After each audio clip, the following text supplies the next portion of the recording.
What's going on, guys? It's the NV4 with another video. This one is going to be about forgetting regret. Regret is something that affects everybody, no matter what age you are, what gender you are, what species you are. It doesn't matter. It's something that affects all of us.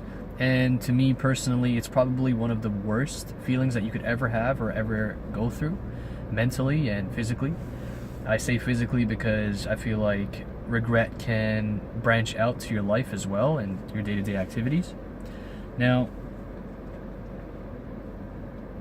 I don't think I need to explain what regret is. I'm sure it's something that everybody feels, and if you didn't know that there was a word for that feeling of when your heart sinks or when your mind is just about to explode or you have this sinking feeling in your stomach, well then the word is regret. It's spelled R-E-G-R-A-T. So that's for those who didn't know. I have 4 steps that I think and that I feel it worked fantastic for me. Everyone regrets. So the 4 steps that I have and that I'd like to share with you, my children, is understand what happened. Now, if you went through a breakup, or if you were a part of a business deal, or if you were undertaking an exam or an athletics situation, a sporting event, you could always do better in everything in your life. But oftentimes when people develop regret, they don't really understand what happened. They might end up blaming themselves, blaming the other person, or blaming the factors involved in that situation. Don't be that guy. Don't be that girl. Understand deeply, analyze, break it down, dissect it, see what happened. Were you at fault? Were they at fault? Were there factors that were uncontrollable and really couldn't, if those factors weren't involved, you could have done better? Or the situation's result would have been different? So when I say understand what happened, really understand it. Figure out where the underlying faults were.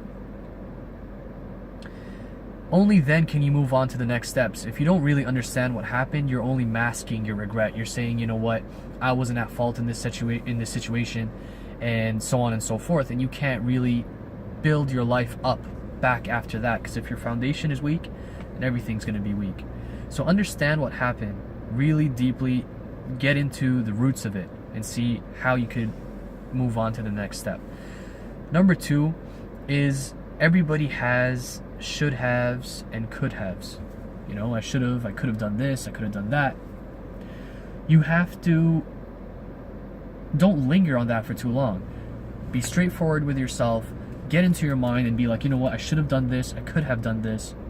And that's good, because now I have insight. I'm learning about myself and that there are faults within me and faults within that situation. So maybe you should have avoided that person. Maybe you should have made better use of your emotions. Maybe you should have, whatever the case is, should have and could have. That's number 2. Move on from there. Don't get stuck at any stage, because that's why regret lingers and that's why it eats up at your mind. Number 3 is preparation. Prepare for the next step. Prepare for the oncoming events in your life. If you've been through a divorce, if you've been through a sour business deal, you've understood what happened, you know what you should have and could have done, and now number 3, you're preparing because you know what to do when it comes at you again. And you're ready. You'll be ready. I'm ready to face this again. Better yet, I'm going to avoid this if it does come at me again. And number 4 is acceptance. Accept what happened. A lot of people get stuck in one of these stages. Usually it's the acceptance. You know, they're going to continue to beat themselves up for the rest of their lives, and they're just going to continue to make all kinds of regrets. So don't do that. Don't fall into that. It really couldn't be said with any more emphasis, is that regret will eat your life up and eat away at your happiness, your progression, your development, if you don't learn to accept and prepare for the next stage.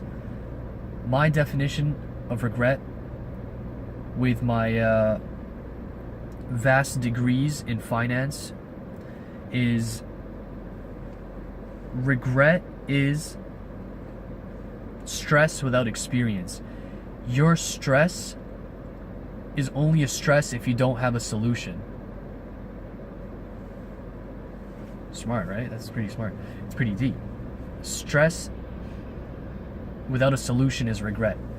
Because you wouldn't be regretting if you knew what to do and you know what you're going to do. Because then you're prepared. That's just being prepared for something. So I hope this helps people out there going through regrets. I hope this helps people anticipate if they ever come across these negative feelings.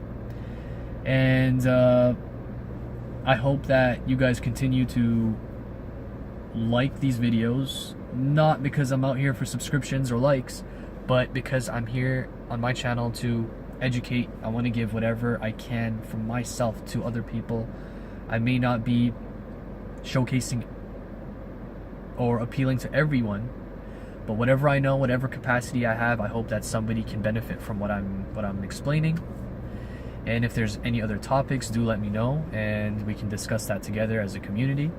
And I will be throwing out some vlogs sooner or later for Saudi Arabia. I think people really enjoyed that. So until the next one.